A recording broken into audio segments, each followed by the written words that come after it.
नमस्कार. माझा अल्प परिचय. मी उद्धवराव एकनाथराव सोनवणे, आनंदनगर वैजापूर येथे स्थायिक.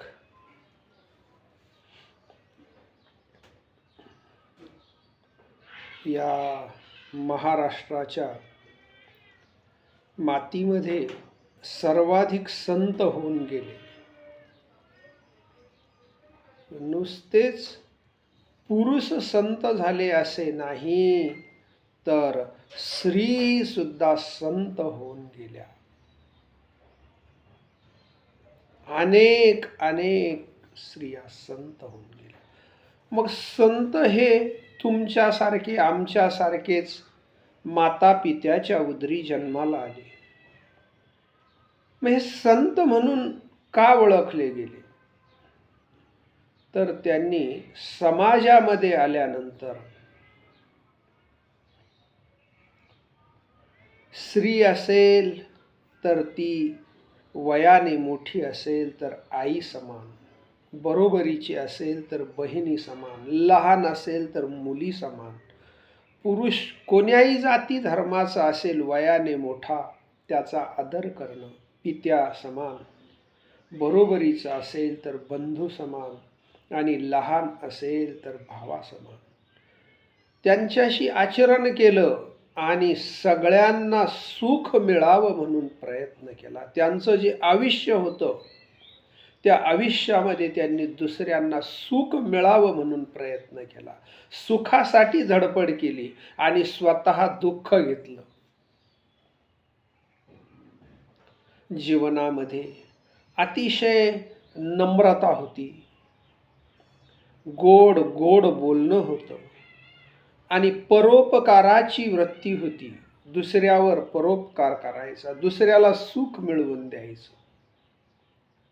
दया क्षमा शांती तेथे देवाची वस्ती. आणि म्हणून या समाजाने त्यांना संत पदावर पोहोचवलं, संत ही मान्यता दिली.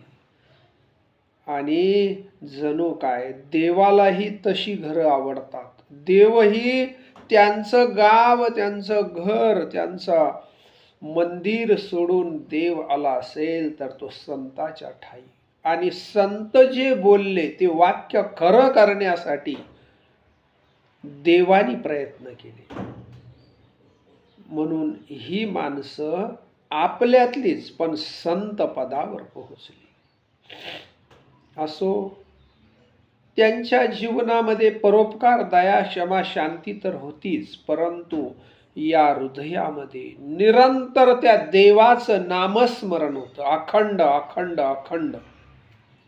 कुठलाही वेळ मिळेल, काहीही असेल, त्यावेळेस हृदयामधून त्यांच्या अखंड कोणत्याही देवाचं नामस्मरण. असं काही नाही, कोणत्याही देवाचं म्हणा, कोणत्याही देवाचं नामस्मरण अखंड मुखामध्ये ठेवलं म्हणजे देव आपल्या जवळ येतो, आपली दुःख दैन्य दूर करतो. नवे नवे आपण जे म्हणू ते सत्य करतो. असो, ज्या देवाच्या नावामुळे संत गती प्राप्त होती, ज्या देवाच्या नावामुळे मनातील वाईट विकार पळून जातात, ज्या देवाच्या नावामुळे दुःख पळून जातं, असं देवाचं कोणतंही नामस्मरण घ्या. राजा राम राम राम सीता राम राम राम, राजा राम राम राम सीता राम राम राम, राजा राम राम राम सीता राम राम राम, राजा राम राम राम सीता राम राम राम, राजा राम राम राम सीता राम राम राम, राजा राम राम राम सीता राम राम राम, राजा राम राम राम सीता राम राम राम, राजा राम राम राम सीता राम राम राम, राजा राम राम राम सीता राम राम राम. असो, राम म्हणा की विठ्ठल म्हणा की कृष्ण म्हणा की नारायण म्हणा की ओम नम शिवाय म्हणा, सगळे दैवत एकच आहे. देवच एक आहे. त्यांची अवतार वेगवेगळी आहे, रूप वेगवेगळी आहेत. असो, अशीच आज श्री संत आपण बघत आहोत, जिचं चरित्र. मी काय बघणार त्या श्री संताचं चरित्र, परंतु मी असं म्हणेल, माझ्या वाणीला भगवंतानी आदेश दिला. असो, जी संत आहे, पंढरपुरातील जगाच्या माईबापाची भक्त भक्त भक्त, त्या संत देवीचं नाव आहे जन्याबाई. जन्याबाई जन्याबाई. आता जन्याबाई कुठली, जन्याबाईचं कुळ काय, जन्याबाईचं गाव कोणतं, असा जर कुठं विषय निघाला तर सरळ कोणी म्हणेल तिचं बालपण, तिचं तारुण्य आणि तिचं शेवट हा पंढरपुरात झालेला आहे. म्हणून कोणी म्हणेल जन्याबाई हे पंढरपूरच्या, जगाच्या माईबापाच्या गावच्या. नाही नाही नाही. याला कारण बघा, महाराष्ट्रामध्ये अनेक संत स्त्रिया होऊन गेल्या, संत पुरुष स्त्रिया होऊन गेल्या. त्यामध्ये मराठवाड्यात सर्वाधिक, आणि याच मराठवाड्यामध्ये परभणी जिल्ह्यातील गंगाखेड नावाचं जे गाव आहे, या गंगाखेडचे दया नावाची देवी आणि करुंड नावाचे पिता, धन्य माता पिता तयांचे बदरी वंशाचा दिवा, अशा या धन्य कुळामध्ये दया आणि करुंड हे परभणी जिल्ह्यातील गंगाखेडहून नित्य आपला शेतीचा कामधंदा, मोलमजुरी, उद्योगधंदा करावा आणि आषाढी एकादशीला पंढरपूरला जावं. आपलं कामधंदा करत असताना मुखामध्ये त्यांच्या विठ्ठल विठ्ठल विठ्ठला हरी ओम विठ्ठला, विठ्ठल विठ्ठल विठ्ठला हरी ओम विठ्ठला, विठ्ठल विठ्ठल विठ्ठला हरी ओम विठ्ठल. विठ्ठलाचं अखंड नित्य नामस्मरण होतं. आषाढी कार्तिकीला पंढरपूरला जावं. मग तुम्ही म्हणाल पंढरपूरला जायचं काय, आम्ही जातो. अरे बाबांनो, तो काळ होता, त्या काळामध्ये पायी चालावं लागत. पायी मजल दर मजल करी दिवसभर चालावं, सायंकाळ झाली की मुक्काम करावा, दुसऱ्या दिवशी पुढे चालावं. असे अनेक महिने जागत, अनेक दिवस होऊन जात. परंतु त्यांची दृढ श्रद्धा विश्वास होता.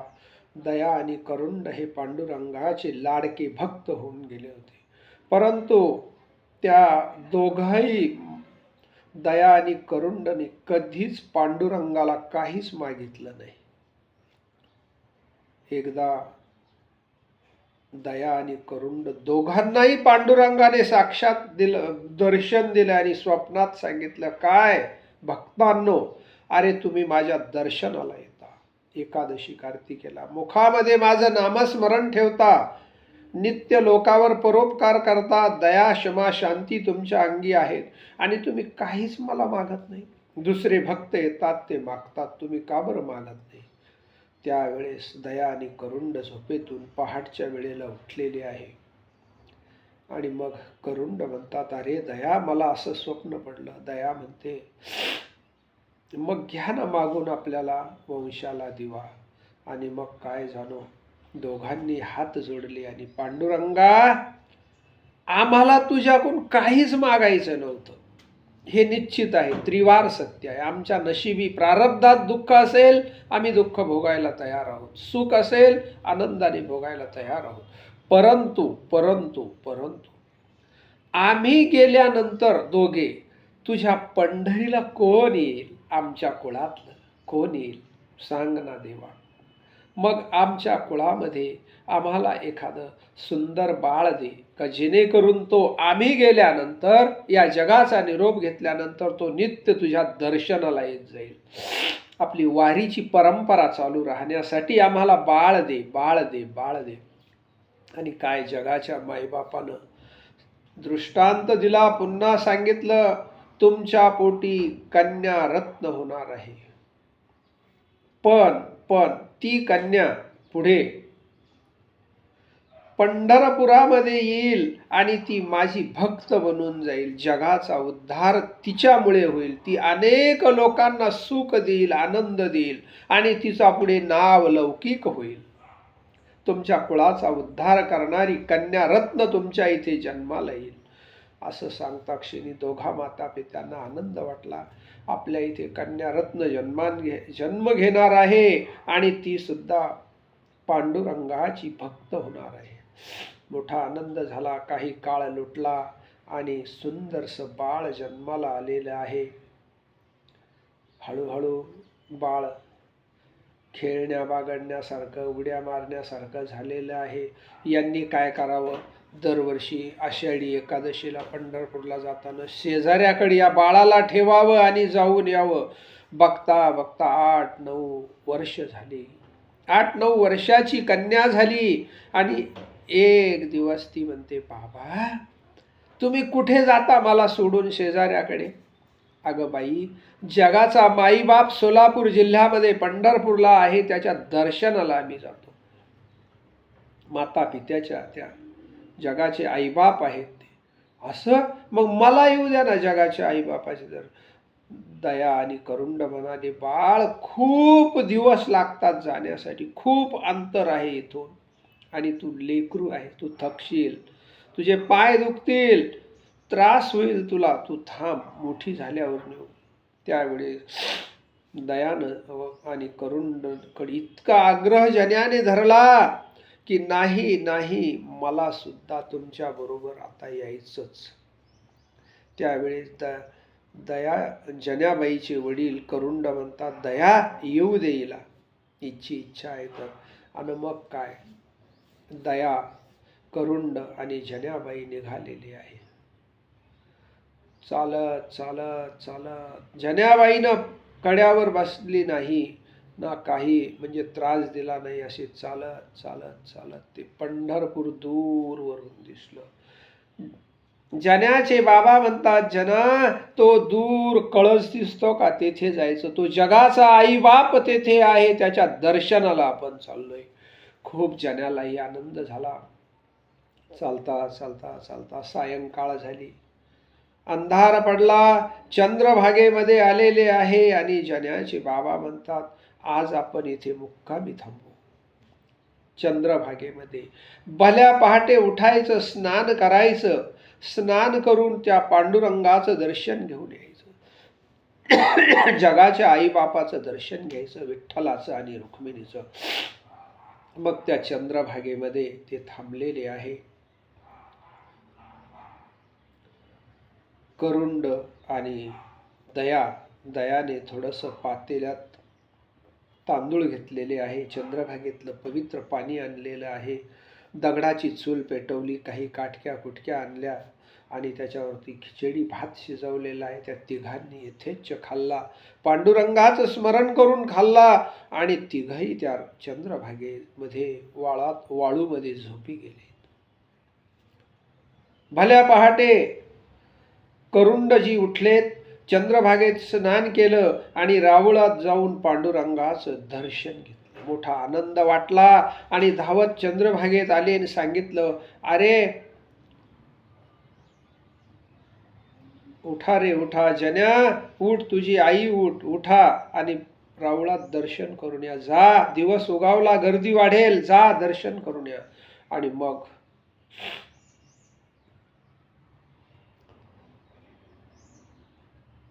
जन्याबाई उठली, परंतु आपली आई उठत नाही. ऊन पडलं.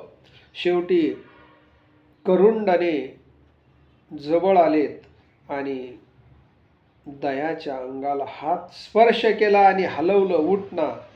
त्यावेळेस बघितलं तर या इहलोकीची यात्रा चंद्रभागेमध्ये पांडुरंगाच्या दारात सोडून गेली जन्याची आई.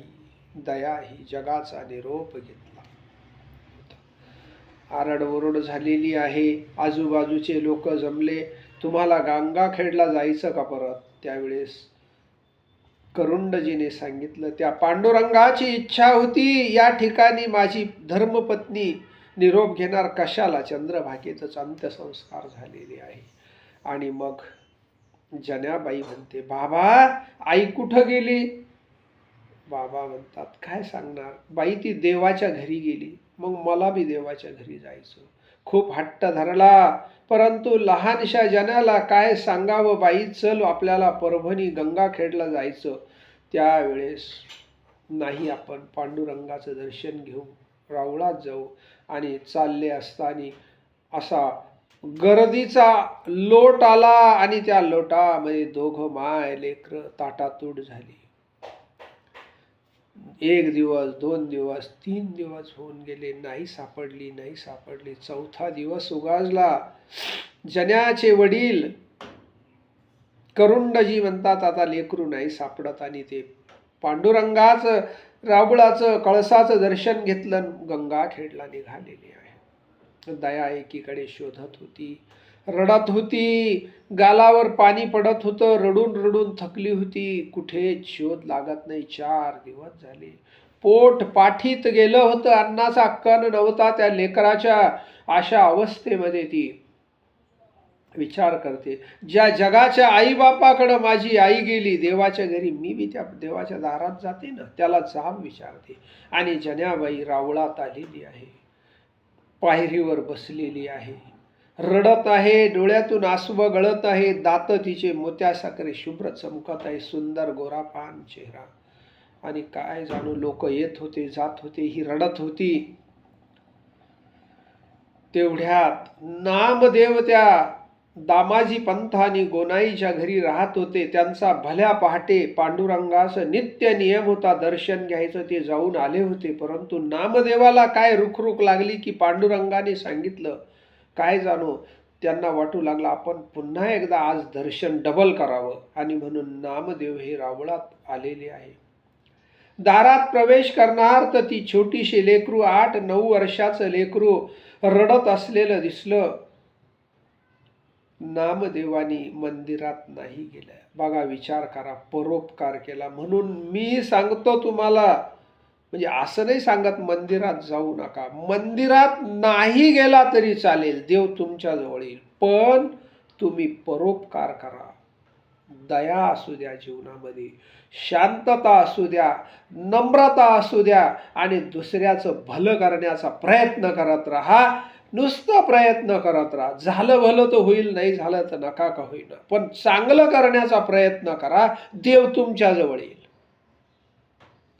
त्याच पद्धतीनं नामदेव आलेले आहे. आणि नामदेवाने बघितलं, या पांडुरंगाच्या दारात हजारोना जनसागर येतोय दर्शनाला. त्यामध्ये सगळेच चांगले असतात असं नाही. मग सगळेच चांगले असतात तर त्या रावळात दर्शनाला जाणाऱ्या लोकांचे खिसे कसे कापले जातात, म्हणजे चोरही असतात. मग ही 8-9 वर्षाची सुंदरशी मुलीवर कोणाची वाईट नजर पडली तर त्या लेकराचं काय होईल? पांडुरंगा तुझं दर्शन नाही करत, पण ह्या लेकराला बघतो, असं म्हणून नामदेवानी त्या लेकराजवळ गेलेली आहे. आणि सांगितलं, बाळ का बरं इथं रडते आणि का बरं इथं थांबलीस? तुझं नाव काय? मग तिनं सांगितलं, मी जन्या आहे, माझं नाव जन्या आईबाबांनी ठेवलं होतं. माझी आई हरवली, देवाघरी गेली, माझे बाबा सापडत नाही, माझे बाबा नाही, मग मी काय करू? देवाच्या दारात आले. त्या माझ्या बाबाची माझी ताटातूट झाली, आई तर देवाघरी गेली, मग मी काय करू? आणि मग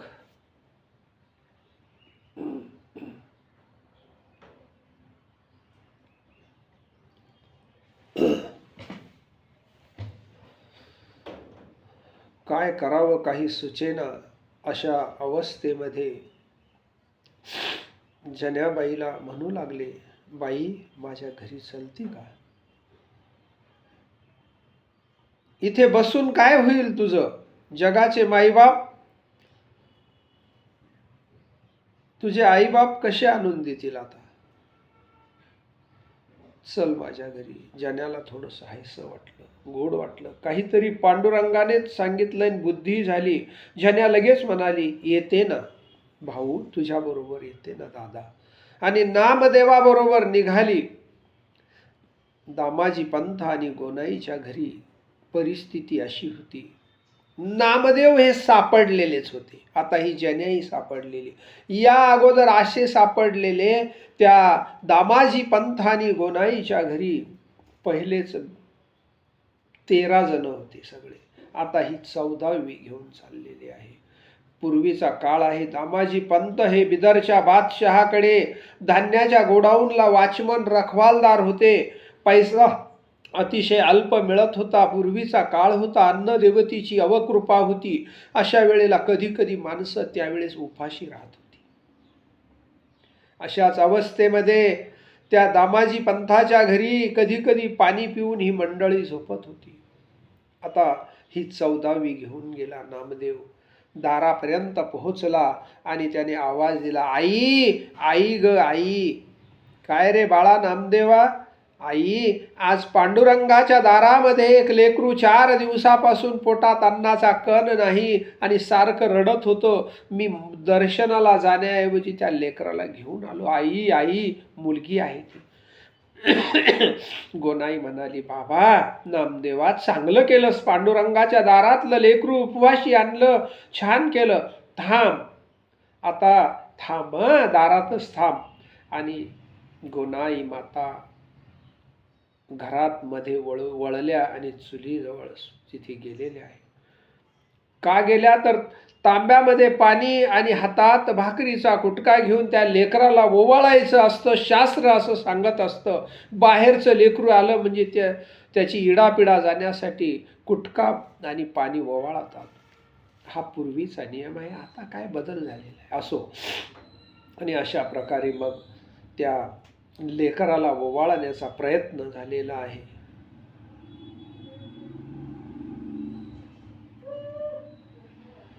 परंतु त्या दिवशी आदल्या रात्री गोनाईच्या घरी चूल पेटली नव्हती. सगळे 13च्या 13 जण पाणी पिऊन झोपी गेले होते. आणि मग तो कुटका ओवाळायला नसल्यामुळे गोनाई माता रडायला लागल्या. डोळ्यातून आसू आले. लेकराला ओवाळायला कुटका नाही आपल्या घरात, काय करू? इकडे नामदेवाला वाटलं, आईला मी उगा हा बोज हे लेकरू आणलेलं दिसतं. आईला राग आला म्हणून आई बाहेर येत नाही. आणि नामदेव आवाज देतात, आई, आई ग, मी या लेकराला चुकून आणलं का ग आई? वापस नेऊ का? त्यावेळेस गोनाई माता रडत रडत आल्या आणि त्या जन्याबाईला पोटाला धरून कुरवाळलं आणि खूप आनंदाचे अश्रू रडल्या. सांगितलं, नाही रे नामदेवा, तू चांगलं काम केलेलं आहेस. आणि मग सायंकाळ झालेली आहे. सगळ्यांना काय असेल ते कन्या शिजवलेल्या आहे, थोड्या सगळ्यांना वाढलेल्या आहे. सगळ्यांनी जेवण केलं. थोड्याशा आपल्या पतिदेवासाठी ठेवलेले आहे. पतिदेव गोडाऊनला राखण आहे दामाजी पंथ. आणि मग पतिदेवाचा नियम होता. गोनाई मातेनं सगळ्यांना झोपायला दिलेले. आता झोपायला काय, दामाजी पंथाकडे पंढरपुरात काय मोठा महाल थोडा होता. अरे झोपडं होतं, तेही वरून आकाश दिसत होतं, असं फाटकं होतं. चंद्र तारे यांचा उजेड झोपडीत येत होता. फाटकं झोपडं होतं. झोपडंही चांगलं नव्हतं. परंतु सगळ्यांना झोपायला दिलं. आता जन्याबाईचा नंबर आला. जन्याबाईला देवघरातल्या झोपडीमध्ये पोतं आथरून दिलेलं आहे. त्या पोतेवर जन्याबाईला सांगितलं, झोप बेटा. तेवढ्यात दामाजी पंत 10:30चा सुमार आहे. आपली ड्युटी कामधंदा आटोपून चंद्रभागेत आले. हात पाय धुतले. आता मधी कोण जाऊ देणार रात्री म्हणून रावळाचं कळसाचं दर्शन घेतलेलं आहे आणि आपल्या घरी आलेले आहे. घरी आल्यानंतर गोनाई माता म्हणाल्या, आले का? हो. त्यावेळेस त्यांना जेवायला वाढलेलं आहे. थोडं जेवण झालं आणि गोनाई माता जेवण झाल्यावर रडायला लागल्या आणि म्हणतात, पतिदेवा, जशी तुमच्याशी गाठ बांधली माझ्या माता पित्याने, जसं तुमच्याशी माझा विवाह करून दिला, तसं मी तुमच्या म्हणल्याप्रमाणे वागले. त्यात कधीच बदल केला नाही, कधीच बदल केला नाही. तुम्ही जसं सांगताल तसं आनंदाने संसार स्वीकारला, आजपर्यंत चालीत आले. परंतु आज माझ्याकडून एक भावनेच्या आहारी चूक झालेली आहे, मला माफ करताल का? नाहीतर तुम्ही जी शिक्षा द्याल ती मी भोगायला तयार आहे. बघा, विचार करा, काय त्या मातेचं, त्या माहुलीचं चरित्र गोडवा गोनाई मातेचा होता. पतिसेवा परायण नारी, तिची देवावरी सत्ता, हे शास्त्र आहे. म्हणून कलियुगामध्ये आज स्त्रिया खरं दैवत विसरून गेलेल्या आहे की तिचं खरं दैवत जे आहे ते तिचा पती आहे. अरे, अलीकडं चित्रपटानं मान्य केलेलं आहे. एका चित्रपटात एक गाणं येऊन गेलंय, भला है बुरा है मेरा पती मेरा देवता आहे. म्हणून हा आदर्श सगळ्या स्त्रियांनी घ्यावा की स्त्रीचा जगातला कसाही असो, पती हाच परमेश्वर आहे. पतीची सेवा स्त्रीनं जर केली, पतीची आज्ञेचं उल्लंघन केलं नाही, पतीची आज्ञाच देवाची आज्ञा समजून जी स्त्री वागते, त्या स्त्रीच्या मागे पुढे जगाचा माईबाप पंढरपूर किंवा ते दैवत सोडून त्या घराच्या जवळपास असतो, वाट पाहत असतो, मला काय संधी मिळेल तिथे काम करण्याची. आणि त्या घरामध्ये सुखाचे दिवस येत असतात. प्रारब्धवश ठीक एखाद्या वेळेस मागच्या जन्माचं काही कर्म, पाप कर्म आपल्यावर असेल ते फेडावंच लागतं, त्यामुळे दुःख येत असेल. परंतु निश्चितच जी स्त्री पती सेवा परायण आहे, पतीची आज्ञा देवाची आज्ञा समजून वागणारी आहे, त्या घरामध्ये सुखच सुख असतं. त्या घरातली मुलं मुली सुखी होत असतात, सुखी होत असतात, त्याचं सुखच येत असतं, हे लक्षात घ्यायचं आहे. आणि ज्या घरात स्त्री ही पतीच्या विरुद्ध वागते, मी मंदिरात जाते, मी देवाला जाते, तुम्ही पाहून घ्या, हे असं म्हणणाऱ्या स्त्रीला दैवत नाही पावन होत, नाही पावन. अरे, एवढंच नाही, पती विना ती तीर्थयात्रा केलेली तिला पावन होत नाही. हेही शास्त्रात आहे, मी नाही बोलत, हे शास्त्रात आहे, शास्त्र आहे. म्हणून स्त्रीचा जगातला देव असेल तर तो पती असो. गोनाई माता रडायला लागल्या आणि सांगितलं, आज तुमच्या शब्दाचं उल्लंघन झालं. तुमची परवानगी न घेता नामदेव पांडुरंगाच्या दर्शनाला गेला. दर्शनात न करता देवाच्या दारात असलेली मुलगी 4 दिवसापासून रडत होती, उपवाशी होती. तिला घेऊन नामदेवाला भावनेच्या आहारी नामदेवाने सांगितलं, मी तुमची कुठली परवानगी न घेता तिला घरात घेतलं. त्यावेळेस दामाजी पंथ म्हणतात, गोनाई, तू किती चांगलं काम केलंस. देवाच्या दारातलं लेकरू ते आपल्याकडे देवाने पाठवलेलं आहे, नामदेवाला बुद्धी दिली, नामदेव घेऊन आला. असू दे ना, चांगलं कर्म केलेलं आहेस, रडायची गरज नाही, परवानगीची याला गरजही नाही. चांगलं कर्म करत असताना काय गरज आहे, असो. आणि मग दामाजी पंथ म्हणाले, कुठाय ते लेकरू?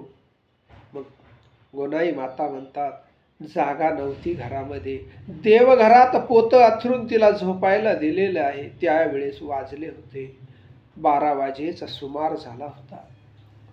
दामाजी पंथ म्हणतात, मी त्या लेकराला भोगतोय.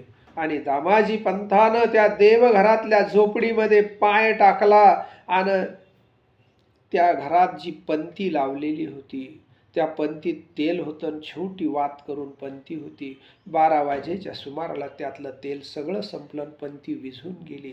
परत दुसरं तेल टाकायला तेल कुठं आहे, परिस्थिती. मग तसंच मधी गेले, चाचपडत होते, कुठे लेकरू, कुठे करत होते. जन्या रडत होती. जवळ गेले, डोक्यावर हात ठेवला, गळ्याजवळून हात घालून तिला उठवलं तर सगळं पोतं रडून रडून ओलं चिंब झालं होतं. घाबरून गेली होती. आता या नवीन घरामध्ये माझं काय होईल, आलेला माणूस मला काय म्हणेल, काय माझ्यावर काय परिस्थिती ओढवेल.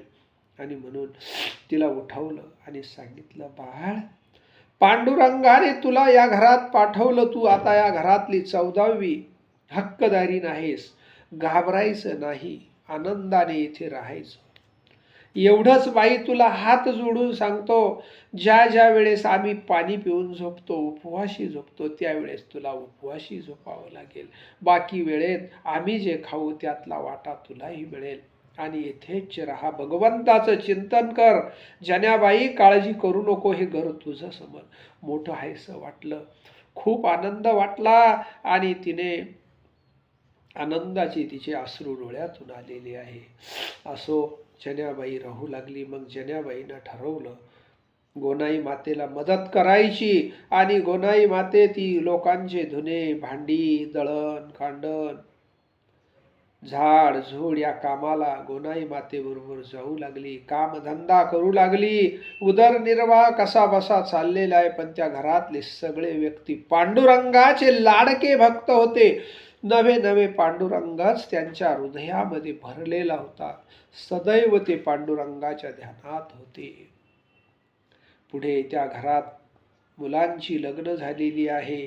आणि मग नामदेवाचंही लग्न झालेलं आहे. मोठं कुटुंब झालं म्हणून जनाबाईनं एक झोपडं तयार केलं. त्या झोपडीत जनाबाई बाजूला राहू लागली.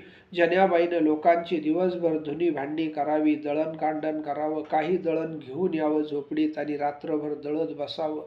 भल्या पहाटे लोकांची दळणं नेऊन द्यावी. पण तिचाही एक नित्य नियम होता. सगळी कामं आटोपली की ती पांडुरंगाच्या दर्शनाला मंदिरात जात होती. जसं हरिपाठात म्हटलेलं आहे, नित्य नेमनामी ते प्राणी दुर्लभ, लक्ष्मी वल्लभ तया जवळी. या म्हणीप्रमाणे जनाबाई, एक दिवसाचा प्रसंग आहे. जनाबाई पांडुरंगाचं काम आटपून दर्शन करायला गेलेली आहे. तोच ते पुजारी आला आणि सांगितलं, कोण ग जनी, चल निघ लवकर, मला मंदिर बंद करायचं आहे. होय काका. आणि जनाबाईनं पांडुरंगाचं दर्शन केलं आणि जनाबाई घरी आली. आता देवाला वाटलं जनाबाईचं अर्ध आयुष्य झालेलं आहे. आपल्या नामस्मरणामध्ये अखंड ती आहे, आपल्या जवळ आहे, तिच्या हृदयामध्ये माझं नित्य नामस्मरण आहे. मग आता हिला, आणि जगाचा नियम आहे, चमत्कार झाल्याशिवाय लोक नमस्कार करीत नाही. काहीतरी चमत्कार लागतो तेव्हा लोक नमस्कार करतात. आणि मग पांडुरंगाने काय केलेलं आहे, त्याच दिवशी जनाबाई च्या घरी आले. जनाबाईला दळू लागले आणि पहाटे राऊळात जातानी नवरत्नाचा हार तिथेच ठेवून गेले झोपडीमध्ये. सकाळी पुजारी आला, मंदिर उघडलं, मंदिराची पूजा सुरू करणार. तोच बघतो तो नवरत्नाचा हार नाही पांडुरंगाच्या गळ्यामध्ये. आरडाओरड केला, राजापर्यंत बातमी केली. राजानं सांगितलं, सगळ्या घराघरात गावागावात शोधा, जो कोणी चोर असेल सापडेल त्याला चंद्रभागेमध्ये सुळावर द्या, फाशी द्या त्याला. आणि मग काय, राजाचे सैनिक सगळीकडे शोधाशोध सुरू झालेला आहे. राजाचे सैनिक शोधत आहे. त्याच परिसरामध्ये सगळ्याच्या घरात कुठेच नवरत्नाचा हार सापडेना. शेवटी काही सैनिक म्हणतात, का हे जेनीचं झोपडं? काही म्हणतात, अरे त्या जेनीच्या झोपडीकडे कशाचं काय सापडायचं, नाही पण बघू आपण. आणि मग ते गेलेले आहे. जनाबाईला विचारलं, जन्या, पांडुरंगाच्या मंदिरात तू शेवटी गेली होती, नवरत्नाचा हार चोरला की काय तू? जन्या म्हणते, नाही बाबा, मी कशाला त्या देवाचा हार चोरू, तुझ्या झोपडीची झडती घ्यायची घ्या. जनाबाई झोपडीच्या बाहेर उभी राहिली आणि झोपडीचा शोध घेताच नवरत्नाचा हार सापडला. ते सैनिक म्हणाले राजाची, चोर लबाड, देवाचा हार झोपडीत आणून चोरून ठेवलास, चल बांधायला. जनाबाईला बांधण्यात आलं. ओढत फरफटात चंद्रभागेत घ्या, तिथे तिला फासावर लटकायचं आहे, तिथे सूळ उभा करायचा आपल्याला. आणि सगळी तयारी चाललेली आहे. भागेकडे जन्याबाईला ओढत नेत आहे. त्यावेळेला जी सज्जन मंडळी होती पांडुरंगाच्या पंढरपुरातील, ती म्हणू लागली जन्या कधीच चोर असू शकत नाही, काहीतरी चुकीचं घडलेलं आहे. ते रडत होते सारखे. आणि जे त्यावेळेसही असे थोडेफार रावणचे पाठीराखे होतेच, ते म्हणत होते, पहा, जन्याबाईवर ज्यांची वाईट नजर होती ते सुद्धा तिथे होते ना. ते म्हणत होते, पहा ही ढोंगी, देवाचं नामस्मरण करणारी, देवाचं नित्य भक्ती करणारी, आता कशी चोरी केली. चोर आम्ही म्हणत होतो ना, ही चोर आहे, लबाड आहे, लुटारू आहे. आणि मग चंद्रभागेमध्ये आणलेले सज्जन लोक खाली माना घालून रडत होते. दुर्जन लोक मोठा आनंदाने तिला काहीही म्हणत होते. जन्याबाईला चंद्रभागेत आणलेलं आहे सुळाजवळ आणि विचारलं, जन्या, हा समोर सूळ दिसतो, आता तुला याच्यावर देऊन तुझा शेवट होणार आहे. जन्याने सांगितलं, चांगली गोष्ट आहे, पण तुझी काय इच्छा आहे ती पूर्ण कर. ती म्हणते, हो, मला एक पांडुरंगाचा अभंग म्हणू द्या. आणि मग आनंदाने जन्याबाईने पांडुरंगाचा अभंग म्हटलेला आहे. धाव रे पांडुरंगा, आता तरी धाव पांडुरंगा, धाव पांडुरंगा, असा तिने शेवटचा अभंग म्हटला आणि आनंदाने सुळाजवळ गेली, सुळाला हात लावला आणि आता तिचा शेवट होणार. तोच तोच तोच सुळाचं पाणी झालं, पाणी झालं, पाणी झालं. हा चमत्कार बघून तिथली मंडळी घाबरून गेली. सज्जन मंडळी जन्याबाईला हात जोडू लागली, सगळ्यांनी टाळ्या वाजवल्या. धन्य ती जन्याबाई, धन्य तिची देवावरील भक्ती, धन्य तिचा कुळ, धन्य तिचा वंश, आणि ज्या ठिकाणी ती राहिली त्या ठिकाणची धन्य ते माता पिता. आणि मग खूप खूप धन्यता झाली. राजा आपलं कारभार सोडून त्या चंद्रभागेत आला आणि जन्याबाईच्या चरणावर नतमस्तक झाला आणि सांगितलं, माझ्याकडून चूक झाली जन्याबाई, तुम्ही महान अलौकिक पांडुरंगाच्या भक्त आहे, काय माझी मदत लागेल ती घ्या, मी तुम्हाला द्यायला तयार आहे, मी चुकलो, आम्हाला माफ करा. आणि मग जन्याबाईची कीर्ती वाढली. जन्याबाईनं अनेक अभंग लिहिले. जन्याबाईच्या मुखातले अनेक अभंग आहेत. जन्याबाईनं आयुष्य, संपूर्ण आयुष्य, अविरत आयुष्य पांडुरंगाच्या विठ्ठल नामस्मरणामध्ये घातलं, त्याचं फळ तिला मिळालं. म्हणून मला सांगायचं आहे, जीवनामध्ये जो बी कोणी व्यक्ती, स्त्री पुरुष जो असेल, त्यांनी चांगलं चांगलं कर्म करावं, चांगलं कर्म करावं. चांगलं कर्म केलं की त्याची फळं गोड रसदार असतात.